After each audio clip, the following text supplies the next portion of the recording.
Hello everyone, welcome to Banu kitchen. நாம இன்னைக்கு என்ன ரெசிபி பார்க்க போறோம்னா ஒரு சூப்பரான சட்னி ரெசிபி தாங்க பார்க்க போறோம். இந்த சட்னி பாத்தீங்கன்னா இட்லிக்கு, தோசைக்கு, சாதத்துல கொஞ்சமா நெய் ஊத்தி சாப்பிட்டு பாருங்க. அவ்வளோ டேஸ்டா இருக்கும். அப்படி என்ன சட்னி அப்படின்னு பாத்தீங்கன்னா பச்சை தக்காளியை வச்சு தாங்க இந்த சட்னியை நம்ம செய்ய போறோம். வாங்க இதை எப்படி செய்யலான்றதை பார்க்கலாம். வீடியோக்குள்ள போறதுக்கு முன்னாடி மறக்காம சப்ஸ்கிரைப் பண்ணுங்க அண்ட் பெல் ஐகானை கிளிக் பண்ணுங்க. 1/2 கிலோ பச்சை தக்காளியை எடுத்துக்கோங்க. இந்த பச்சை தக்காளி நாட்டு தக்காளியா இருந்தாலும் சரி, இல்லை இந்த மாதிரி ஹைபிரிட் தக்காளியா இருந்தாலும் சரி, இதை நல்லா கழுவி நம்ம எடுத்துட்டு வந்துடலாம். நல்லா கழுவிட்டு இதை இந்த மாதிரி பெரிய பெரிய துண்டுங்களாவே கட் பண்ணி ஒரு பக்கமா எடுத்து வச்சிருங்க. இப்போ ஒரு கடாயை எடுத்துக்கோங்க. இதுல 2 டேபிள் ஸ்பூன் அளவுக்கு எண்ணெய் சேர்த்துக்கோங்க. இது கூடவே 1 டேபிள் ஸ்பூன் அளவுக்கு தனியா, அடுப்பு தீய மிதமான சூட்டுல வச்சுக்கோங்க. 1 டீஸ்பூன் சீரகம், 1 டீஸ்பூன் அளவுக்கு கடலைப்பருப்பு, இதெல்லாம் சேர்த்துட்டு ஒரு நிமிஷம் மிதமான சூட்லயே இதை நல்லா வறுத்துக்கோங்க. அடுப்பு தீய மிதமான சூட்லயே வச்சு வறுத்துக்கோங்க, இல்லைன்னா கருகிடும். இப்போ பாத்தீங்கன்னா இது நல்லா வறுத்தாச்சு. அடுத்து நாம இதுல காரத்துக்கு 4 பச்சை மிளகாய், 4 காஞ்ச மிளகாவை சேர்த்துக்கோங்க.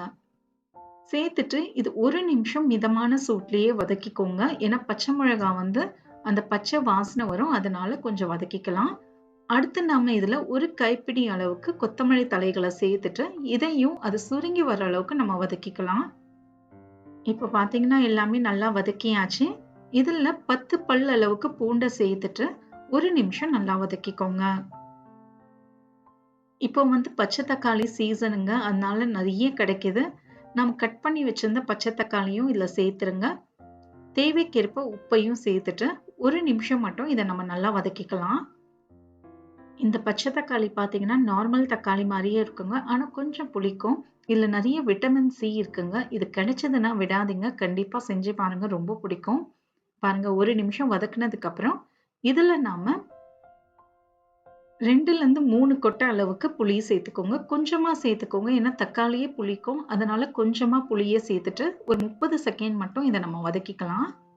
இப்போ பாத்தீங்கன்னா நல்லா வதக்கியாச்சு. இப்போ மூடியை போட்டு 5 நிமிஷம் லோ ஃப்ளேம்லயே வச்சிருங்க, மிதமான சூட்ல. 5 நிமிஷத்துக்கு அப்புறம் ஓபன் பண்ணி பாருங்க. தக்காளி கையில எடுத்து பாத்தீங்கன்னா சாஃப்டா இருக்கணுங்க. அப்போ தக்காளி நல்லா வெந்துடுச்சுன்னு அர்த்தம். ஒரு 5 நிமிஷம் மட்டும் இதை குக் பண்ணாலே போதுங்க. பாருங்க இந்த அளவுக்கு சாஃப்டா இருக்கணும். இப்போ இதுல நம்ம கடைசியா ஒரு 1/4 டீஸ்பூன் அளவுக்கு மஞ்சள் பொடி சேர்த்துக்கோங்க.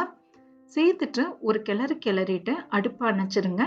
இது ஆறட்டும். ஆறின பிறகு நம்ம இதை அரைச்சி எடுத்துட்டு வரலாம். ஒரு 5ல இருந்து 10 நிமிஷம் அப்படியே விட்டுருங்க, இது ஆறட்டும். இப்போ ஒரு மிக்ஸி ஜார் எடுத்துக்கோங்க. ஆறின தக்காளியை இதுல சேர்த்துருங்க. தண்ணி கொஞ்சம் கூட சேர்க்காதீங்க.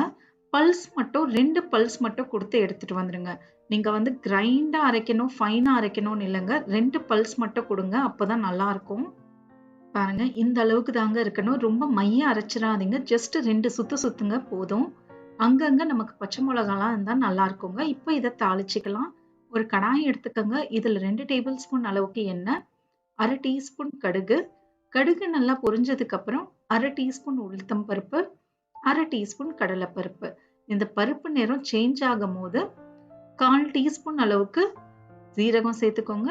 கொஞ்சமா கருவேப்பிலை, 2 காஞ்ச மிளகாயை சேர்த்துக்கோங்க. சேர்த்துட்டு அடுப்பை அணைச்சிருங்க, இல்லைன்னா தாளிப்பு கருகிடும். கொஞ்சமா பெருங்காயத்தூளும் சேர்த்துட்டு இந்த தாளிப்பை நம்ம சட்னியில இப்போ சேர்த்துக்கலாம். சேர்த்துட்டு நல்லா கிளறி விட்டுருங்க.